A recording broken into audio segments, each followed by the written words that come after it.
He's a suspect! Coming to get you, Bobber.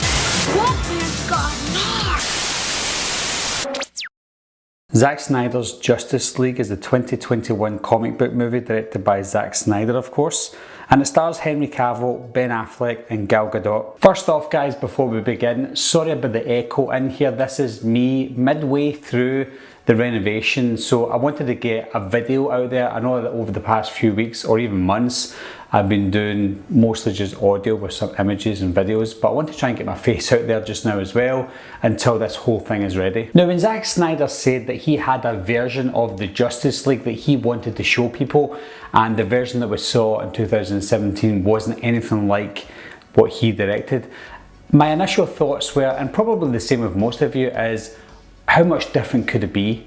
The 2017 movie wasn't good. It wasn't good at all. And when he came out to say, well, he had a version that was completely different to that included extra characters, I thought maybe you're just backpedaling here because this movie was so bad that nothing could really save it. And obviously I heard of what happened with Zack Snyder and his family and the personal issues that he had to leave, and that was a shame. But I just thought even his version of this movie couldn't be any different to what we saw in 2017, but I was absolutely wrong. I must admit, I have only seen the 2017 version once, and that was in the cinema, and I thought once was enough, so I didn't revisit it. I didn't even revisit it before Zack Snyder's Justice League because I just couldn't be bothered going through 2 hours worth of that movie because I didn't like it. I remember everything about it. The only things that I don't really remember is the score. I do remember the score, etc., but I can't really compare because I can't specifically remember the score for the movie. Steppenwolf's voice as well is another example. I remember his voice vaguely, but that's about it. I can't really compare to what I heard in this new movie because from what I heard from the score, from what I heard from Steppenwolf's voice, I assume that it's different in a better way because I really liked it. And if I really liked it this time round, I'm only guessing that it was different before. The major off-putting for this film was it was over 4 hours long, and I was dreading getting into a 4-hour movie because the 2 hours cut that we saw in 2017 was really bad. And it felt like a long movie even though it was only 2 hours long, and it's because it dragged in and it was very boring. So I thought 4 hours, can I handle 4 hours? I'll probably watch it 2 hours and 2 hours, or maybe even an hour over 4 nights. But lo and behold, I didn't. I watched it all in the one night, and to be honest, it didn't even feel like 4 hours. It felt like half that. I thought at the end of this film I could watch another couple of hours of this. That's how much better this one flowed than the theatrical version in 2017. When I see Wonder Woman in this, I thought, wow, she's absolutely amazing.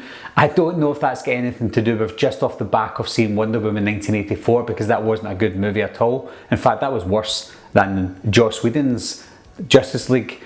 So when I see her in this, the scenes near the beginning of this was better than the whole of Wonder Woman 1984. That's how great she was in this. She showed how strong she was.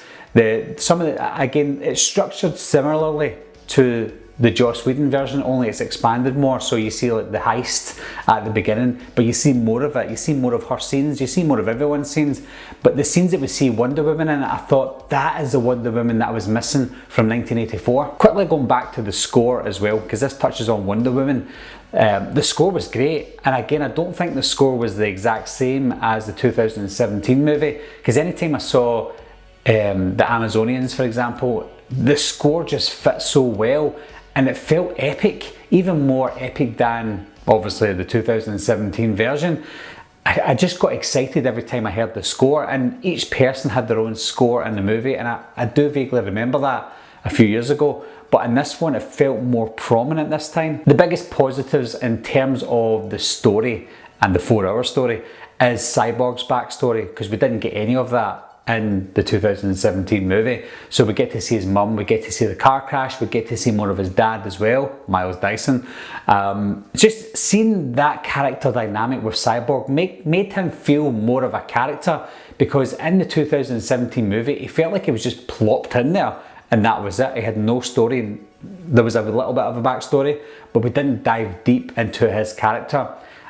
And I know that Joss Whedon wanted to cut a lot of the movie to make it a better runtime, but he's sacrificed so much, especially Cyborg. The Iris West scene, that was also good, featuring the Flash. That was good for a couple of reasons. One, because if we do get the potential Flash movie, it gives us a taster of what we're about to see in the Flash movie with Iris West. It also gives us a good inclination of what the Flash is capable of, because that's another thing that they cut off the original version, was they cut out most of his scenes. Now, the scene near the end of the movie where the Flash saved a little family at the end, that was his part of that movie. And I thought, what? That just didn't do him justice at all. But then when we see the Zack Snyder's version, not only did he save a little family, or he didn't even save that family, he saved the whole world. It's just a massive difference to what the Flash was capable of. Save a little family, save the world. Let's look at Steppenwolf, because he's a major part of this movie. Now, Steppenwolf was the main villain in the 2017 movie, and he was still the main villain in this one, only it looked more menacing. I loved the armour on this one, I like the purple glaze coming off of it as well. The armour looked like a character itself. His voice, I mentioned this before, his voice sounded different to me. I'm not sure if it was. I will bathe in your fear. It sounded more like Thanos. I know that we're trying to stay away from Marvel at the moment, but it sounded a little bit like Thanos. But that's not bad, because Thanos is great. Steppenwolf was also great in this. I also liked his reasonings for doing what he's doing, because it was all muddled up in the 2017 version where I didn't know why he was doing certain things, I didn't know what he was doing, whereas in this one it's fleshed out even more. We found out what he was doing properly and why he was doing it. He was doing it for Darkseid, to redeem himself. When we go into Darkseid as well, a lot of people were disappointed that Darkseid wasn't the main villain, but I was the opposite on that. I actually liked the fact that they kept Steppenwolf the main villain and Darkseid was set up for future movies. Now, I know this is a completely different version than the one we saw a few years ago, but we still have to acknowledge the fact that Steppenwolf was originally the main villain, and that was Zack Snyder's choice as well. Steppenwolf was the main villain for it to be set up to be Darkseid in later movies, so I'm glad that they kept it intact, similar to what they did with the 2017 one, only this time they included Darkseid. There was still some choppy moments as well, and I don't really blame Zack Snyder for that, because they had to go back to it 3.5 years later and cut together what they had. So there was still some of the movie felt a little bit choppy, but it didn't take anything away from the storyline, because the storyline was more intact this time. Things like when we see Diana dead in a vision, it just came all of a sudden and then disappeared all of a sudden. I think a build up to that would have been better, but again, with the time they had, with the budget that they had as well, it was more acceptable. We finally got to see the Mandarin as well, but I think the Mandarin also felt a little rushed and just pushed in there for fan service. We only got a couple of scenes with him as well, so I don't even know if that was originally included. I think that might have been one of the reshoots, I'm not too sure. I did hear rumours that instead of the Mandarin in one of the scenes, it was supposed to be one of the Green Lanterns. That might have been more fitting, but it didn't really bother me. Again, that might have been a rush job, but it didn't take anything away from the other 4 hours of the movie. Something that a lot of people probably loved was the Joker scene at the end in the nightmare, but I had the opposite effect of that. Now, Jared Leto was good for the few minutes that he was in, but I felt like that scene was only put there for fan service again. I don't think that served any purpose. Maybe for a future movie, if they ever did continue on the Zack Snyder Snyderverse.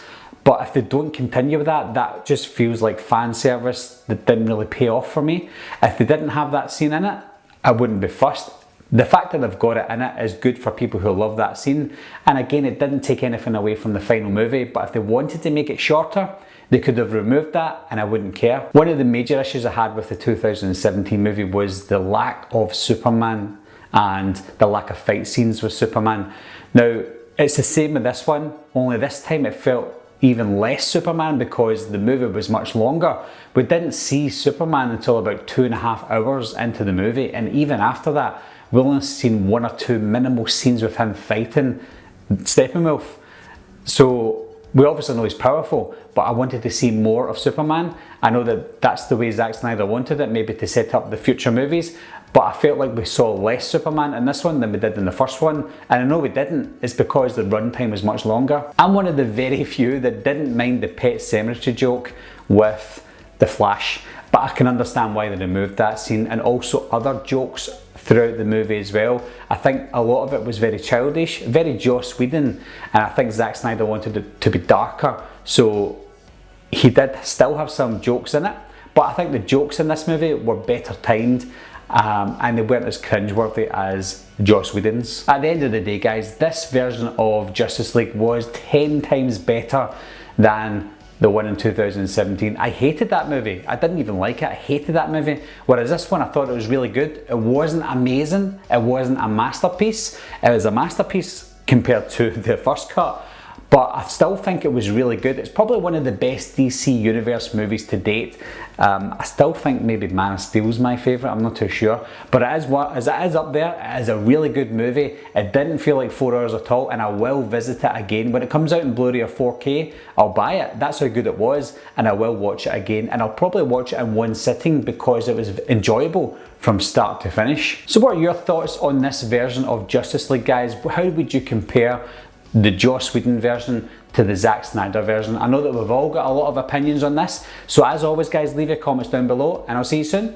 Bye bye.